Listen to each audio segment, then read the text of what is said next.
Hey everyone, David Ryshpan back again on YouTube with the second episode in my comping concepts series. Today we're going to talk about two comping rhythms that form the majority of what I play, comping rhythms and their variations. They are the backbone of how I accompany my own solos and other soloists. If you enjoy the content on this channel, please click like and subscribe. I know everyone says to do it, but it really does indeed help the channel. Welcome to all those of you who are new here. There have been a lot of new subscribers over the past month or so, and I am really, truly appreciative of that. So welcome to all of you, and let's get into the lesson. If you haven't watched the previous episode of independence versus interdependence, I would advise that you go watch that there. I'll link to it in the cards, or I will also put it in the description box below. If you haven't watched that video, I would suggest pausing here, bookmark it, save it to your watch later playlist, and go watch the first episode, because I think that's a good introduction to what we're going to address today.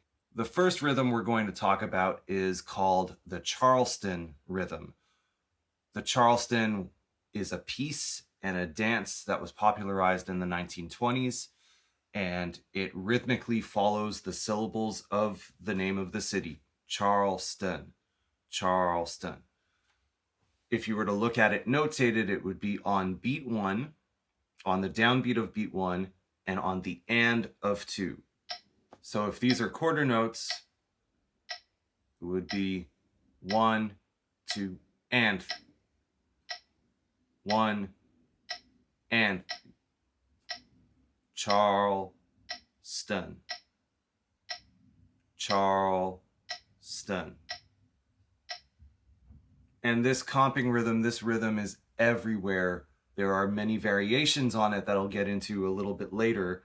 But the Charleston in and of itself, in early swing music, big band music, because the Charleston was a very popular dance, you'll find a lot of pieces that use that rhythm verbatim. Up until the present day, any kind of swing traditional comping patterns that drummers use or pianists use, you can find a cell of the Charleston in there. The way I like to practice these comping rhythms is obviously inside of songs, inside of tunes, but I also like to isolate them and work them just over a simpler chord progression, something like a 2-5-1. So we will start with a 2-5-1 in C major at 60 beats per minute, but 60 beats per minute is beats 2 and 4. It's my backbeat. So really, if you wanted all four quarter notes to place yourself, if you really want to be precise about your time, it would be at 120 beats per minute to the quarter note. But I strongly advise you, if you've never worked with a metronome only on 2 and 4, I would strongly advise you to start. And for any rhythmic style that is swung, I would again strongly advise you to use your metronome on 2 and 4 and get away from having all four quarter notes clicking away at you.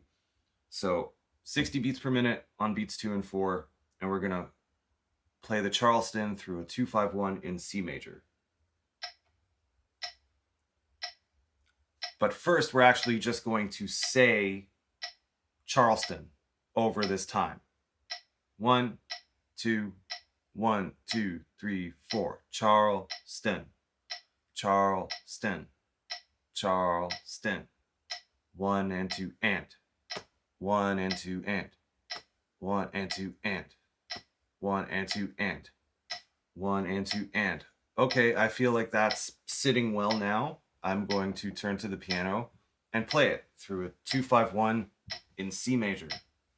So a bar of D minor, a bar of G7, 2 bars of C major.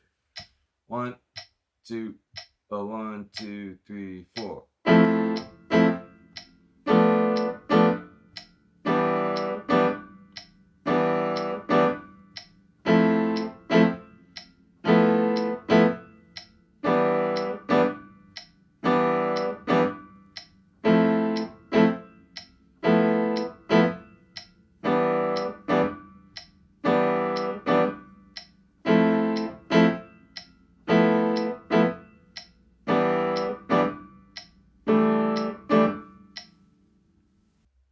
you really want to make sure that your and is in a consistently swinging place. I don't want to reduce swing eighth notes to being the first and last triplet. I feel like that's overly reductive, but for the sake of argument, let's say that your swing eighth note is the last triplet. You want to make sure that it is consistently placed there. If your swing feel is a little bit straighter, like so many great musicians in this tradition, wherever your skip beat, wherever your ands, your upbeats fall, you want it to be in a consistent, repeatable place. That's your pocket.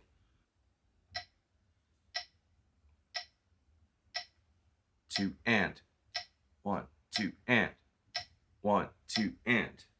1, 2, and. So my and is not entirely the last triplet. It's a little bit straighter, but it's in a consistent place. That's really what matters. Now we can compress the exercise into a 2-bar phrase. We were playing a 4-bar phrase before. Now we're going to make it a 2-bar phrase. So 2 beats of D minor, 2 beats of G7, and 1 bar of C major.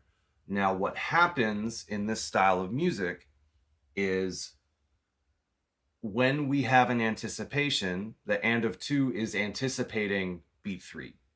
The chord change in this case would happen on beat 3, but we are going to play the G7. We are going to anticipate the G7 on our and of 2. So D minor G, C major. D minor G, C major.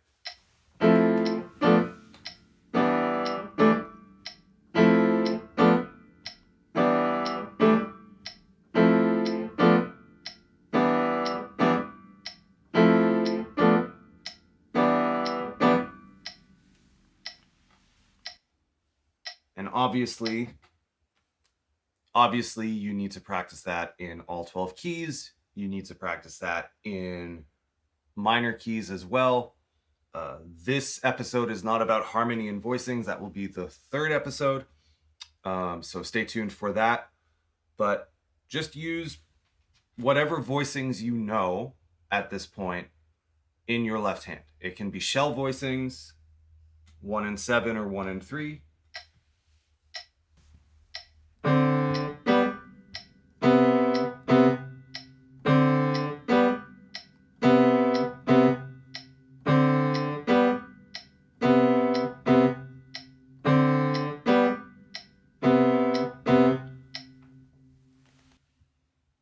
Right? Today we are focused on the rhythm. I said at the top of this video that it might be a bit jazz specific. Obviously, I'm talking about swing and the Charleston rhythm that is so deeply associated with early swing music. But if I start to feel this on a 16th note grid, then the Charleston becomes my first 16th and my last 16th of beat 1. So now I'm going to make my metronome feel like all 4 beats at 60 BPM, and I'm going to subdivide in 16th notes. So 1 E and a 2 E and a 3 E and a 4 E and a taka di mi taka di mi taka di mi taka di mi 1 and 2 and 1 E and a 1 E and a 1 E and up, 1 E and up, 1 E and up, 1 E and up, 1 E and up.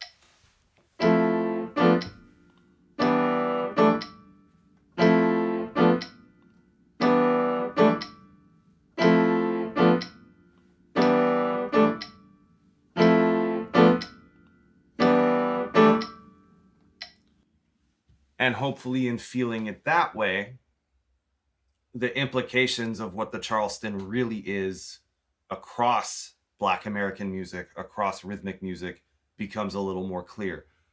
This is also in Baião from the northeast of Brazil. This is all across hip hop, across Afro-Latin music. This figure is in a lot of different places in a lot of different genres. So like I said, it's a very important rhythmic cell to have under your hands. Now we've looked at the left hand in isolation, but the real challenge, like I mentioned in the previous video, is to build the interdependence of our two hands, to be able to comp in our left hand under a melody or under our solo and have something be on autopilot, have one of the rhythms be so natural that it just flows, it's just there. I don't have to consciously think about it. One way to do this is play a scale in quarter notes. So I'll go back to making the metronome feel like it's 2 and 4. And I'm just going to play a C major scale in my right hand in quarter notes, and I'm going to play the Charleston in my left. 1, 2, 1, 2.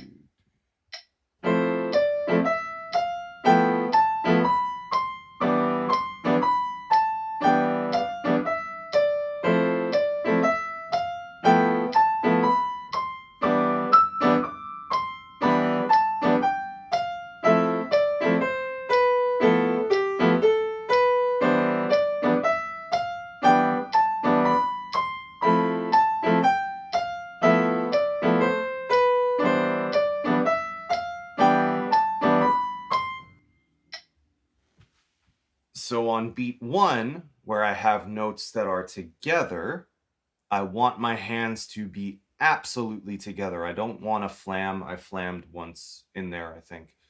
I don't want a flam, which is where the notes are just a little bit separate.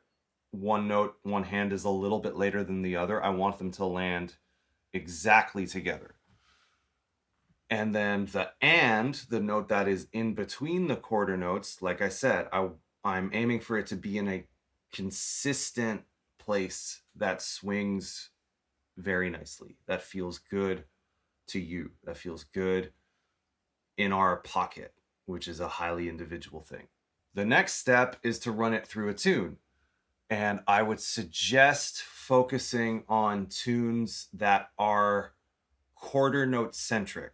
So, for example, I would not use All the Things You Are that has lots of long note values, nor would I use a Charlie Parker head, which is all eighth notes or smaller subdivisions. I would use a tune like, I'm going to use There Will Never Be Another You as an example. Other good tunes would be There Is No Greater Love, I'll Remember April, A Foggy Day, Bye Bye Blackbird.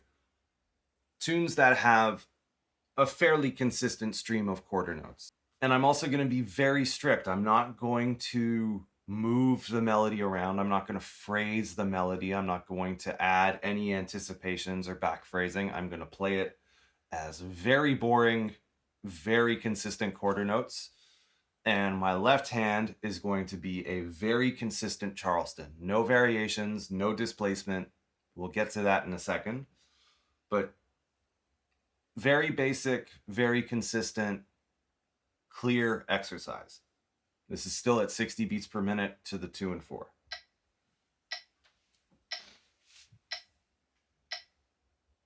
One, two, 1, 2, 3.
very consistent, very strict, very clear exercise to have an objective metric to see, to track your improvement. The next step is to displace the Charleston. These are all the variations I was talking about. So it's the same figure, a dotted quarter note and an eighth note, but instead of starting it on the 1, I can start it on any eighth note in the bar. So I'll keep looping a 2-5-1 in C major, and every time that progression restarts, I will restart the Charleston on a different eighth note. So I'll start it on 1, and then I'll move it to the and of 1, on 2, the and of 2, etc. 1, 2, 1, 2, 3, 4.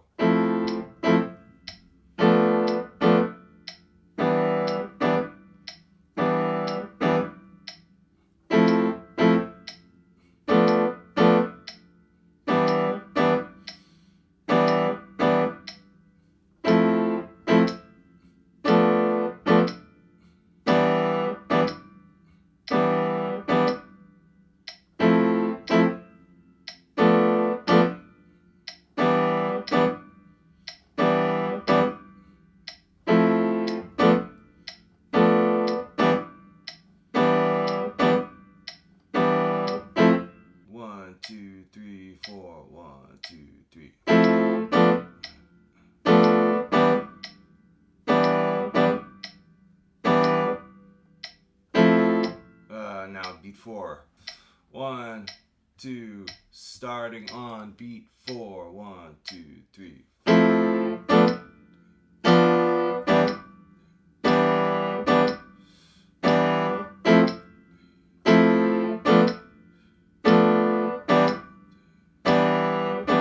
And a 4.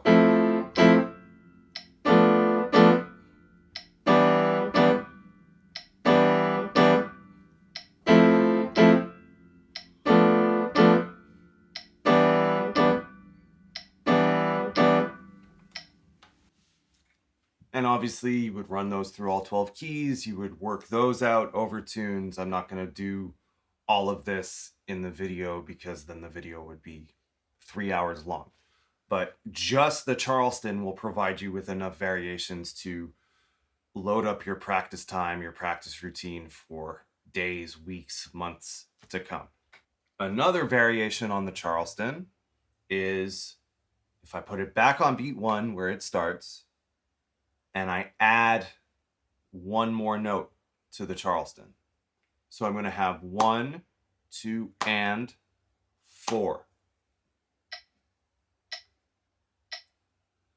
Charleston, Charleston, Charleston, Charleston, Charleston, Charleston, Charleston, Charleston. This is the 3 side of son clave. This is the Bo Diddley rhythm. This is dancehall reggae. This is the New Orleans second line. The 3 side of the clave is everywhere in Afro-descendant music. And again, it is a very important rhythm to have under one's hands. So here we go. I'm going to use that rhythm through a 2-5-1 one more time. 1, 2, 3.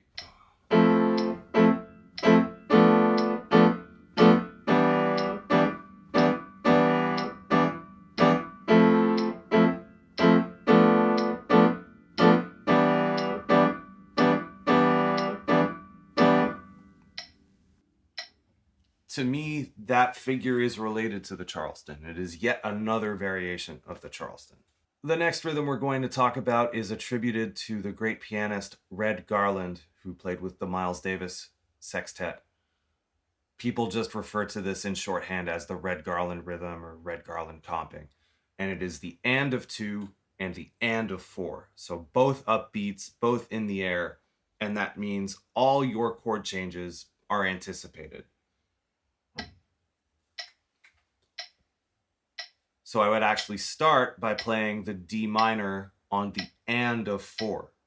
So 1, 2, 3, 4, and 1, 2, and 3, 4, and 1, 2, and 3, 4, and 1, 2, and 3, 4, and 1, 2, and 3, 4, and 1. So having your ands, your upbeats, in a very consistent, repeatable place is the whole goal of this rhythm. 1, 2, 1, 2, 3, 4.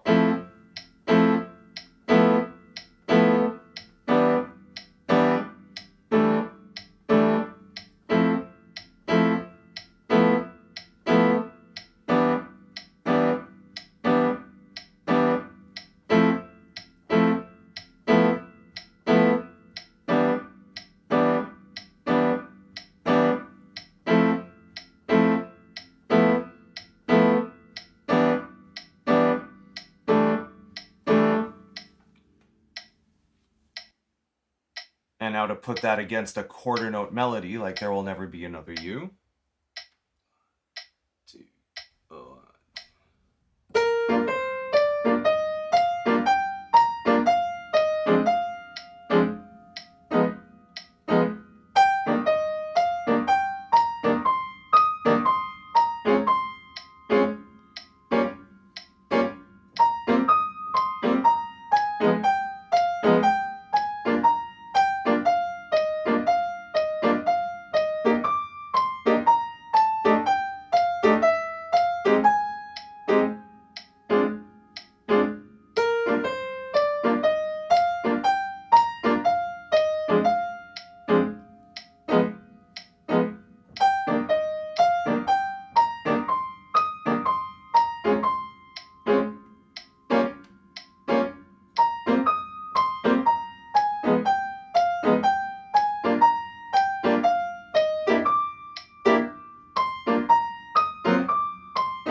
So all the harmony is anticipated. Any chord that changes on beat 1, you play on the and of 4.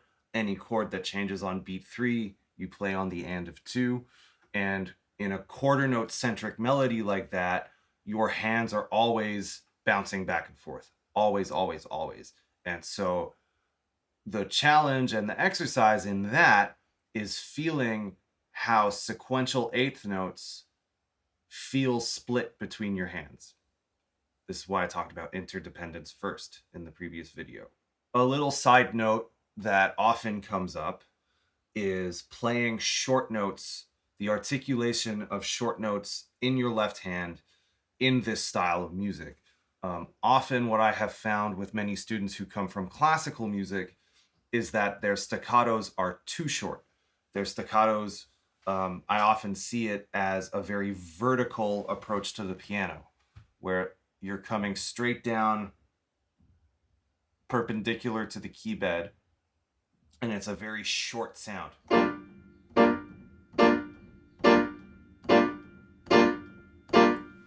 Which is fine for classical music.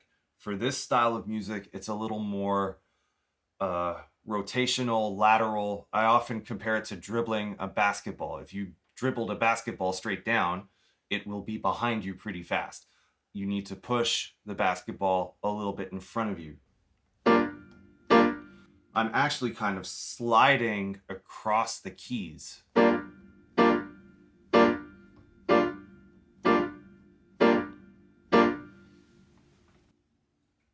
Another good onomatopoeia for it would be comparing the sound of the word dit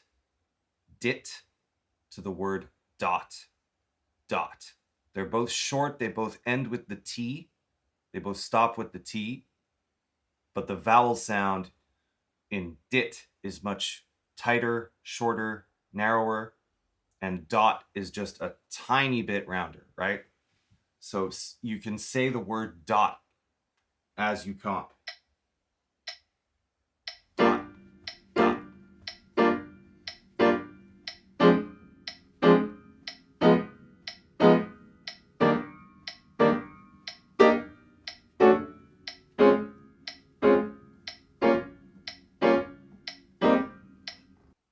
I'm going to wrap up this video here. I think that's already quite a lot of information. If you have questions about anything in this video or questions about anything in the comping series, the comping concept series, please let's have a discussion in the comments below. I am here to answer questions, and I am here to help you in your accompaniment journey.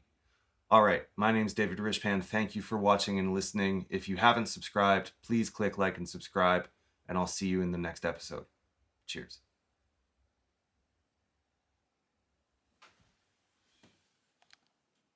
Arguably, your quarter notes should swing too, but in this case, it is the note that is in between the clicks, right? It is the note that you are really solely responsible for. That's not true. That's not true.